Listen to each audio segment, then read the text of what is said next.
Hey y'all, it's Jennifer. Welcome back to my channel. Today I am coming to you with another weekly reading vlog.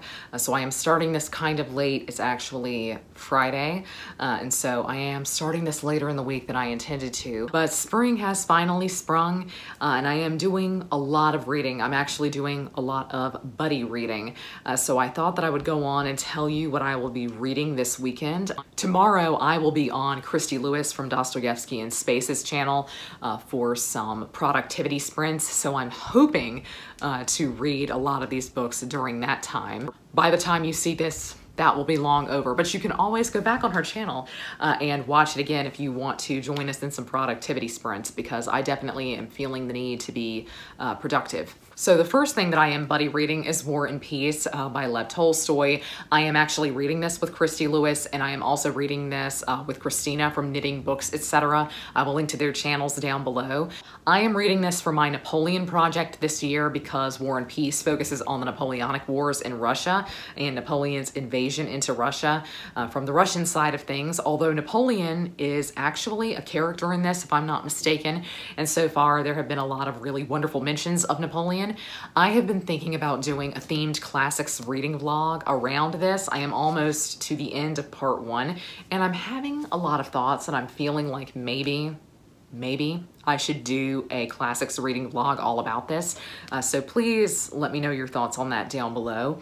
It's hard to sum up what War and Peace is actually about, because even at this point, almost at the end of part 1, you still haven't really met who I think of as the main female character of War and Peace. I have seen a miniseries of War and Peace, so I do think that's actually helped me because it doesn't feel nearly as dense in terms of names, because I actually have a face to put to the name because I have watched the miniseries, though it does mean that in so many ways I know how the book will end.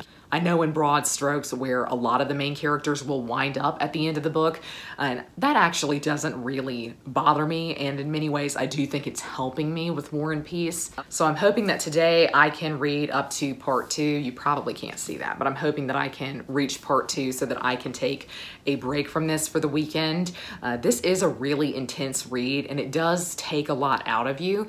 I don't feel as though it's particularly dense, which is interesting. I would think for a book this size that I would definitely be feeling its length and the density of its language, but I got the mod translation. I wound up getting the mod translation after so many of y'all recommended it to me, and I'm glad I went with it.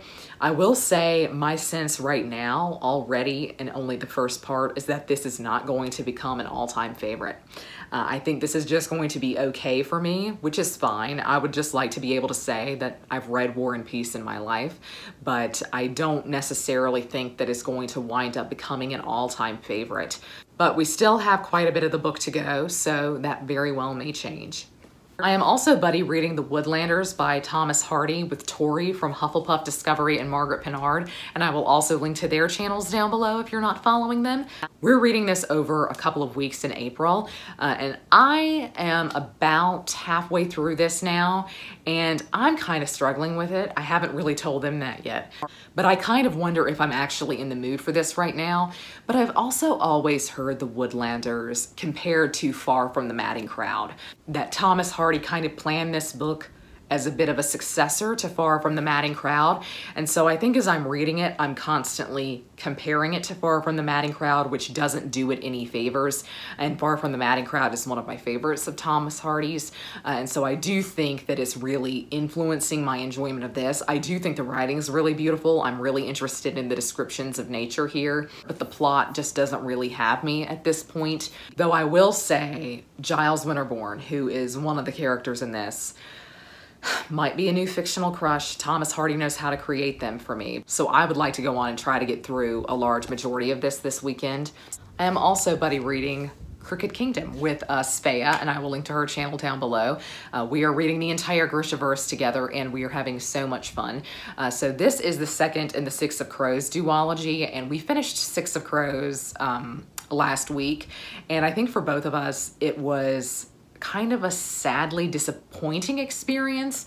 I think for a lot of people, Six of Crows is maybe their favorite YA fantasy of all time, and I certainly would have rated it up there for me. I would have rated it as a favorite book, but on the second time through, I found it to be really boring.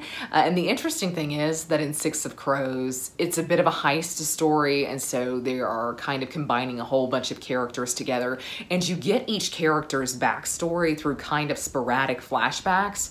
The flashbacks are so much more interesting than the actual plot. And so the actual plot of the book feels very slow. There are parts that really, really drag, and I just don't remember them at all from my first read through of the series. But historically, Crooked Kingdom has been my least favorite of the Grishaverse books.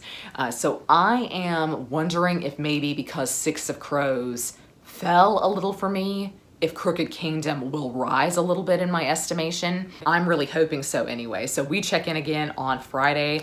So we have to read the next 2 parts. So I think we will be halfway through Crooked Kingdom by then. If I don't get to this weekend, I'm not gonna stress about it because it'll be pretty nice to have something lighter to read during the week. Last but not least, I am, of course, reading Dante's Inferno for the read-along that I am hosting. So we are reading Inferno for the month of April, and I am really enjoying this so far. I am not very far in at all. I'm in Canto 5. So I actually think I'm behind most people who are participating in the read-along at this point, and that's okay. A lot of Dante is actually really rather short. Most of it is you going back and forth, reading notes a little bit, and I am just really enjoying taking my time with it because I did really want to annotate this edition. This is the edition that I got when I was in Florence a couple of years ago. I can't believe I'm saying that was a couple of years ago. Time flies. Last year was a blur. But I bought this edition on a whim while I was there with every intention of annotating it. The thing is, I really don't know though whether annotating will work because there are so many references on basically every page of this to other works, which I really wanted to tab. I only have 5 tabs so far, but I could have maybe 15 or 20. And so I am debating whether or not I really do want to tab everything, whether I really want to make note of everything. But I am really enjoying just going through, underlining, annotating, making notes. It's just been a really fun read along so far, and I think that everyone is enjoying it. I hope people are. I am definitely, though, going to be doing a themed classics reading vlog around each part of Dante's Divina Commedia, the Divine Comedy. So I should have an entire reading vlog dedicated to Inferno by the end of the month. We'll see if I keep to that. But this is what I think I will likely be working on during the productivity sprints tomorrow. Tonight, I am planning on taking it kind of easy. I'm gonna make sure that I can stream because I have never done that before. I have never been in a live show before, so I'm going to make sure that I can do that. And then I'm gonna watch Falcon and the Winter Soldier. Please tell me down below if you have been watching that and if you were also absolutely and utterly obsessed. It is the best TV show I have seen in such a long time. It's the best Marvel thing I've seen in such a long time. And it's crazy. I was talking to Christy Lewis about this, and I said, you know, it's just weird coming from the background of somebody who was into comic books, and that even 10 years ago there was a real stigma around women being into comic books, around people being into comic books at all. There was a real stigma around being a nerd, and now every week with these Marvel shows, people's opinions about them are going viral. There are tweets that go viral. There are memes. People are, you know, making GIFs of it and sharing them around the internet. And I'm telling you, 10 years ago, if you had told me this is what the world would be, I would be genuinely shocked by it. I would be genuinely flabbergasted. But Bucky, the Winter Soldier, is probably my favorite Marvel character right now, and I'm so glad that we're seeing a live-action version of him. It's just absolutely incredible to me, but I'm really enjoying that show. Fridays are typically very low reading nights for me, so I will definitely get to reading tomorrow, certainly during the productivity sprints. Hello and happy Monday, and yes, I have not given you an update over the weekend.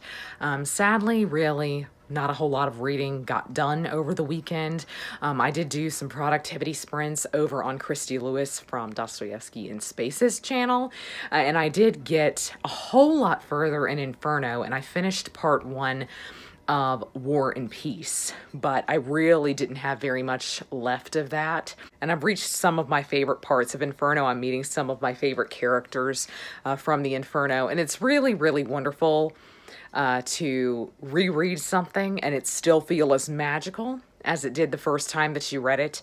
I am going to do an entire themed reading vlog around Inferno, so I'll save most of my thoughts for that, but it has been a really wonderful and refreshing experience. Though I have to say, I really wonder how well I'm going to be able to keep tabbing, because I'm already pretty tabbed up and I'm only maybe 50 pages in. So I will see if I'm going to continue tabbing a whole lot as I move forward. I have pretty much decided that every instance of kind of biblical reference I can't tab.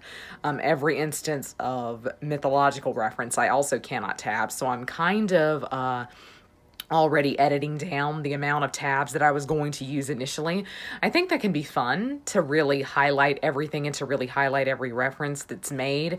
But in a case like Dante, it's a lot because there are a lot of references. The main reading that I got done this weekend came out of my new edition of the Bible. So this is the Oxford World's Classics edition of the King James Bible, and it includes the Apocrypha. So if you are Catholic and you have been wanting an edition of the King James Bible, this and also the Penguin Classics King James do include the Apocrypha. If you're interested in having an edition on hand that has the Apocrypha, I think both of them are really well done, but I am absolutely obsessed with this. I don't really like the Penguin edition of the King James Bible because the pages are so incredibly thin, and I also think the text is a little bit hard to read. Because the pages are so thin, you can read through to the text on the next page, and of course the Penguin edition is not trying to be a study Bible. Even though the pages are technically pretty thin in my study Bible, I really prefer it to the King James, but I have wanted an edition of the Bible that was a little bit more portable, that I could just kind of sit and read, because that's one of my goals this year, is to read through the New Testament in its entirety, and which I have never done, and I feel pretty ashamed that I've never done. But I automatically got this last week, and I started reading at the very beginning. I went to Genesis, and you really can't go wrong going to the beginning because Genesis is absolutely exquisite in the King James Version. But I just want to say how obsessed I am with this and with this experience. Even though it is massive, it actually doesn't feel that heavy. It's quite heavy, I will tell you that, but it doesn't feel as heavy as you might think it is based on how it looks. The thing I will say about this though, and I'll also say it for the Penguin edition of the King James Bible, you would think based on the fact that these are Penguin and Oxford World's Classics editions that they would probably have a lot of scholarly notes, a lot of historical notes in them, and they really don't. But I will tell you that I think this introduction is a powerhouse. I think the introduction to this edition is worth getting this version of the King James Bible. It is so good, and I think it's really valuable as a student because I know these editions are probably pretty much sold to students to keep on hand if you want to kind of reference back and forth when you're studying other works. And for the purposes of maybe university study, I think you want more notes than these editions have.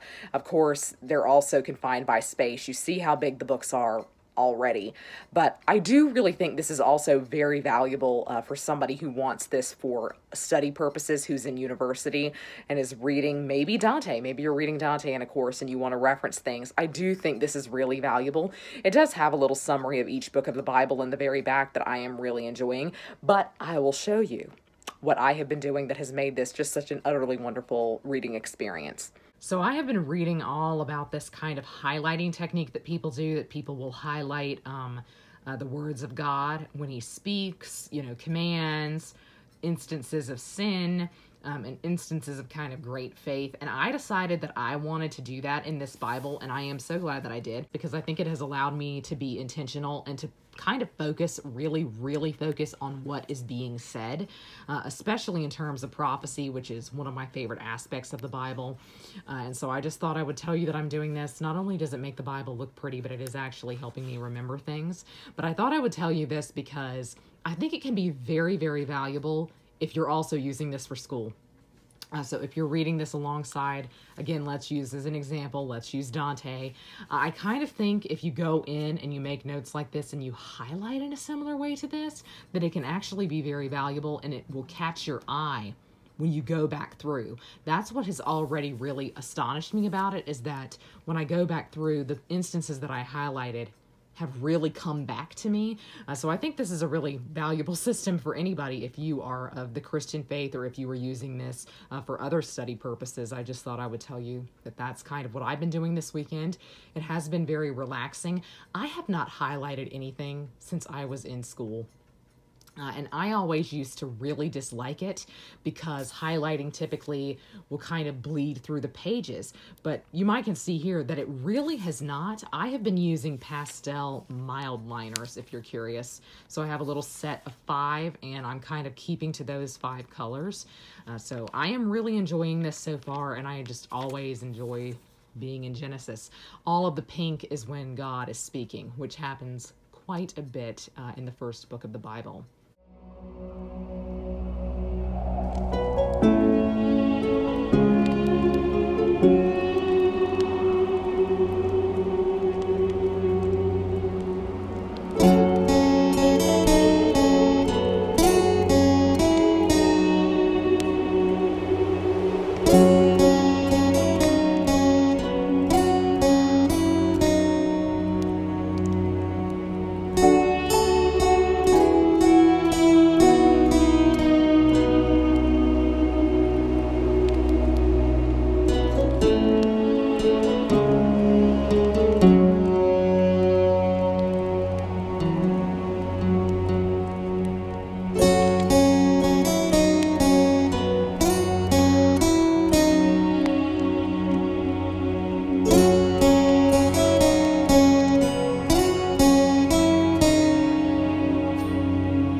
So I think I'm going to wrap up the vlog here. It's actually now been longer than a week that I've been filming it. And yes, I do need to kind of go through my bookshelf. I've actually been doing a lot of unhauling lately.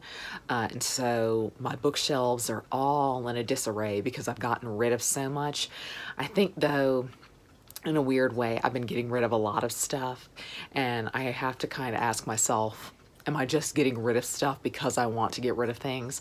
There's just as much joy I found in unhauling as there is in hauling. There's just a lot of joy in actually having a lot more space than what you used to have. To tell you the truth, I'm a little bit scared that I'm falling into a reading slump because I have tried multiple things this week that I really, really didn't like. So I tried A Song of Wraiths and Ruin by Roseanne A. Brown. I got this on audiobook from the library. I've been on hold for a really long time, and I thought that would be really, really great. I thought it would be a nice way to kind of spend a relaxing day, just kind of listening to this audiobook or finishing up some work. But I tell you what, the reason I didn't like this has absolutely nothing to do with the book itself. It has everything to do with the audiobook narrators. And I was going to ask if any of y'all are like this. Are you very particular on voices? I just absolutely could not listen to this book because I hated one of the audiobook narrators, but I did get fairly far. I got a quarter of the way in, and I don't know necessarily that I would have really totally loved it. I think it would have been an okay read, so I'm fine with DNFing it right now. And I think that might be something that's fairly unique to me, but if you are somebody who is really into voices, if voices make or break audiobooks in particular for you, I would love to hear that down below, because actually this whole experience has had me thinking about whether or not I enjoy certain books more based on the format in which I read them, because I do think I'm generally a little bit more forgiving with audiobooks because I have a tendency to not really get on with the narrators, and so I'm a lot more forgiving with the book's flaws when I listen to it, but I actually found the opposite thing happened to me as well this week, because I did finish The Woodlanders by Thomas Hardy. We were supposed to finish that by today. I got in by the skin of my teeth by listening to the free LibriVox audiobook. And I think in the end, that really spoiled my enjoyment of it. I was already having just kind of an okay reading experience reading it physically, but I tell you what, the LibriVox audiobook really sucked the joy out of it because on LibriVox you can only go at 2 times speed. And you might can tell I'm a fast talker on my channel. I'm also a bit of a fast listener. I listen at least at 2.5 times speed, and sometimes I go more than that depending on how slow the narrator is speaking. So this just felt excruciatingly slow to me, and I also didn't feel like he gave enough distinctness to individual voices, which is normally a pet peeve of mine. But in general, I think the audiobook and the narrator actually made this whole experience just okay to me. I think had I read this all physically, it actually would have gone up a little bit more for me, because the farther that I got into it, the more I really enjoyed it. But I also continually compared this to Return of the Native and Far from the Madding Crowd, which are my 2 favorite Thomas Hardys. And I think this book is always discussed in conjunction with those, and I think it falls a little bit when you're comparing it to those. I think it really does fall, especially in comparison to Return of the Native to me, because I genuinely think Return of the Native is probably going to be the height of Thomas Hardy for me. I really think I've read my favorite from him, which is a little bit sad to say, but I definitely think that's kind of my happy spot with him. I think Return of the Native was it for me. And there are definitely shades of Return of the Native in here, because I would say one of the characters, Giles, actually really reminds me of my favorite character from Return of the Native, and it does seem like there was a little bit of a conversation between the 2 works. So I would be interested to see how I would feel about this on a reread, and on a reread I would definitely read it physically rather than listen to it. I will be interested to see what Tori from Hufflepuff Discovery and Margaret Pinard, I will be interested to see what their experience was when they read this and how they felt about it, because I really, really struggled with it, and I'm wondering if the audiobook is really what my problem with it was. But also, speaking about format dictating how well you like a book, I did read and finish a book essentially yesterday. I read this all in one day, and it was a reread, but that's The Last Wish by Andrzej Sapkowski, because I watched The Witcher show this week. I had started it years ago when it first came out, and I really didn't like it, even though I had read a few of the books, because I really thought it was very choppily done, and I didn't think it made a whole lot of sense. And I also thought they changed things, and I don't think I was initially very happy with that. But this time, I thoroughly enjoyed the show, and it made me want to reread the series and finish the series out, because I never did. And so I read this. This is the first book in that series, and I got it out from the library on ebook. And I tend to think that I read a whole lot faster when I'm reading an ebook than when I'm reading physically or reading on an audiobook. No clue why, I just generally feel like I can read faster on an ebook. But I don't think I tend to enjoy books as much if I read them on ebooks. I don't think I feel like I'm with them a very long time, and maybe that's because I do read them faster, that they don't stick in my mind very often. But I know other people feel like they read physical books much faster than they do ebooks, and it's just a really interesting thing. I'm thinking about doing a video now on reading habits and timing myself reading. And seeing how long it takes me to read certain books in certain formats, because definitely classics are a different story for me entirely, and I hate to read classics on ebooks. No clue why, I just have always really disliked it, because I think sometimes with classics, I feel like I need to be making notes, and it's a little bit hard to do on a Kindle. I know you can do it, but it's a little bit difficult. But all this to say that I loved The Last Wish. So The Last Wish starts the Witcher series, and it's actually a collection of short stories that I would say you technically don't have to read this. You could kind of start in at the official first book of the series, but the first 2 books are actually short story collections, and I really, really enjoy them. And that's fairly unusual for me, because short story as a format, novella as a format rarely works for me. But kind of the framing device of these short stories in The Last Wish are fairy tales being turned on their heads. And so it's just absolutely fabulous. I love this so much, and every single one of the stories in this collection, actually maybe there's only one that I didn't really like very much, but for the most part, these fairy tale retellings are some of my favorites of all time. So there's a Beauty and the Beast retelling I'm thinking of, and also a Snow White retelling, which is incendiary. It's just absolutely fantastic. And there is a little bit of an Aladdin type retelling. It's just a really interesting collection of short stories. So I'm on hold for the second one at the library, and I'm really excited about moving forward with this series. I thought reading a fantasy would maybe jolt me out of going into a reading slump, because essentially I haven't read much else this week. I am slowly but surely moving forward in Inferno, and I'm enjoying taking my time with it. I really do enjoy going very slowly with poetry, and I would think that actually poetry is maybe the format that it takes me the longest to read. That it takes me much longer to read poetry than it does prose in any kind of format, audio, physical, or ebook. Any type of poetry takes me a long time because I like to dig into poetry in a weird way, and I'm just thoroughly enjoying that experience. I'm so happy that so many of you guys decided to join in on the read along with me. It's just been a really fun experience so far, and there's been a lot of interesting discussion in the Discord. I'm also continuing reading and highlighting my fabulous Oxford World's Classics King James Version of the Bible. I am obsessed with that. That's been a really great experience so far, and it's actually a really refreshing read. It's refreshing to read that amidst other things, but I have not picked up War and Peace once this week. Not since Sunday have I picked up War and Peace. And so I definitely need to get back on track with that. But hopefully I am avoiding a slump by trying to read a fantasy series. So I'm hoping that that winds up helping me. I'm sorry this has been such an extremely bland weekly reading vlog.